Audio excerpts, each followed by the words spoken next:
आज आपको एक और जेनेटिक्स से रिलेटेड मैं काई स्क्वायर टेस्ट दे रहा हूँ।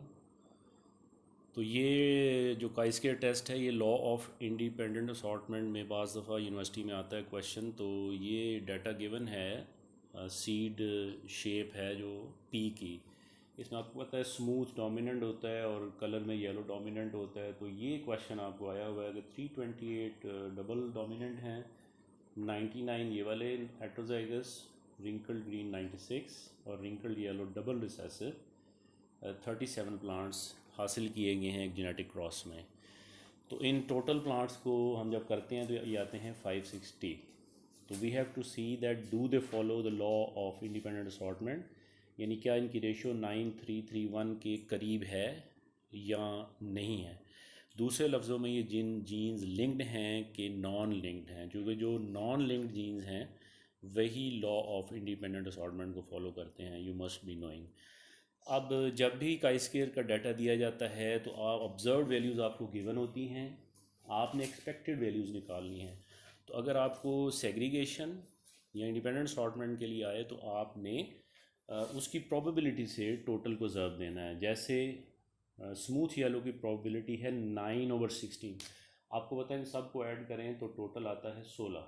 तो स्मूथ और येलो के आने की चांस या रेशो है 9/16 या 1600 में से 900। तो 9/16 को टोटल प्लांट से डिवाइड करें तो 315 आता है। तो ये हमारी एक्सपेक्टेड वैल्यू होगी डोमिनेंट प्लांट्स के लिए। इसी तरह से जो हेट्रोजाइगस हैं ये 3/16 से मल्टीप्लाई करें तो 105 आएगा दोनों केसेस में। और जो डबल रिसेसिव हैं that is multiplied by 1/16 into total plants 35। तो ये वैल्यूज़ इसके सामने आप लिख दें। एक्सपेक्टेड वैल्यूज़ हम जो एक्सपेक्ट कर रहे थे आइडियली वो होनी चाहिए थी 315, 105, 105 और 35, लेकिन जो आई हैं वो आप देख सकते हैं इनमें डिफरेंस है। तो हमने ये देखना है क्या ये डिफरेंस बहुत ज़्यादा है या नेग्लिजिबल है। तो सबसे पहले ऑब्जर्व्ड और एक्सपेक्टेड, ऑब्जर्व्ड में से एक्सपेक्टेड को माइनस करें, यू विल गेट 13 -6 -9 एंड 2, 37 में से 5 35। फिर इसका स्केयर करते हैं ताकि ये माइनस ख़त्म हो। तो 13 इंटू 13 169, डी स्केयर होगा, इसी का है 6 × 36, 9 9 81। अब ये देखें नेगेटिव ख़त्म हो गया इसमें स्केयर करने की वजह से, और 2 दूनी 4, ये हमारे डी स्केयर आ गए हैं। अब आपने डी स्केयर ओवर एक्सपेक्टेड जो है जो उसको आपने करना है। तो यानी जैसे 169 एक्सपेक्ट हम कर रहे थे 315, तो इस तरह से ये वैल्यूज़ आएंगी जो मैंने इस तरफ लिखी हैं 0.5, 0.34, 0.77। 81 को आप कर दें 105 से तकसीम, इसी तरह से 4 को डिवाइड कर दें 35 पे। इस तरीके से ये एक्सपेक्टेड वैल्यूज़ लिखी हुई हैं। ओके, तो ये आपके पास आएगा। इन सारों को ऐड करें तो आपकी सीधी ही डायरेक्ट काई स्क्वायर वैल्यू आ जाएगी 1.76। अब फिर वही मसला है, हमें क्रिटिकल वैल्यू मालूम करनी है, और क्रिटिकल वैल्यू के लिए आपको क्या चाहिए, degree of freedom that is n-1। तो ये 4 ट्रेड्स हैं, स्मूथ, येलो, रिंकल्ड, ग्रीन। तो 4 में से एक निकालें तो आपकी DF आएगी 3। और अल्फ़ा लेवल मैं वही रखता हूँ हमेशा नॉर्मली।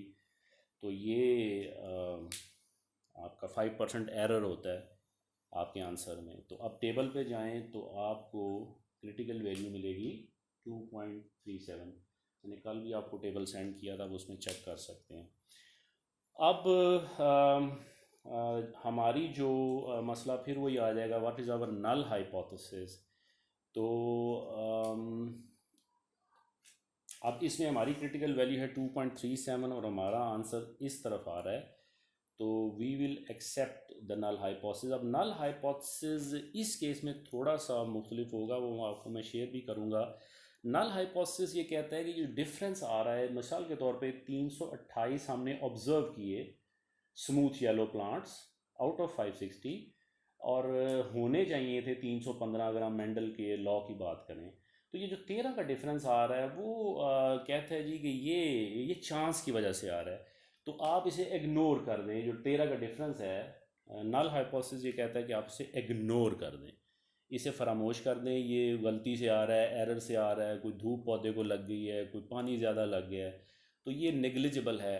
तो इसमें यानी आप कहेंगे there is no difference between observed and expected, क्योंकि नल में हमेशा नो आता है। तो सादा लफ्ज़ों में 328 और 315 में कोई फ़र्क नहीं है। ये फ़र्क किसी गलती की वजह से आ रहा है, ना कि साइंस की वजह से ख़ास। तो इस केस में ये हमारा नल हाइपोथेसिस है। There is no difference between observed and expected values, यानी जो आंसर हमारा ये आ रहा है 315 या ये वाला specially, it follows the law of independent assortment. हमें इसमें परेशान नहीं होना चाहिए। ट्रेड्स जो हैं ये लिंक्ड नहीं हैं, लिहाजा वो लॉ ऑफ इंडिपेंडेंट, चूँकि देखें ना सेग्रीगेशन जो है ये बाई चांस होती है। सेग्रीगेशन का मतलब ही ये है, ये रैंडम है, चूँकि वो लिंक्ड नहीं है जीन्स। जो जीन जिस जीन के साथ जाना चाहे वो जा सकता है, वो अपनी लिंकेज ब्रेक कर सकता है, क्योंकि वो डिफरेंट क्रोमोसोम पे है, लिहाजा वो बाउंड नहीं होते कि वो इकट्ठे गैमीट्स के अंदर चले जाएं। तो आवर नल हाइपोथेसिस के चांस ऑपरेट कर रहा है, ठीक है जी। और अल्टरनेट कहता है नहीं जी नहीं, ये चांस यहाँ नहीं है, कोई ख़ास वजह है कि जीन्स इस रेशो में आ रहे हैं, इसके पीछे कोई साइंटिफिक रीज़न है। हालांकि independent assortment is by chance, और चांस को ऑपरेट करने के लिए जीन्स का डिफरेंट क्रोमोसोम पे होना ज़रूरी है। अगर जीन्स एक ही क्रोमोसोम पे होंगे तो फिर वो लिंक्ड होंगे, तो फिर वो इंडिपेंडेंट नहीं होंगे असॉर्ट करने के लिए। थोड़ा सा ये पेचीदा ज़रूर है, लेकिन आई होप आप समझ गए होंगे। तो हम चूँकि हमारी x2 वैल्यू कम है, we will accept the null hypothesis that there is no difference between observed and expected values, therefore the ratio 9331 is followed in this case। तो जो डाटा आपने ये हासिल किया है 328, 99 और 96 और 37, इसके मुताबिक ये जीन्स नॉन लिंक्ड हैं। I hope you understand. Thank you very much.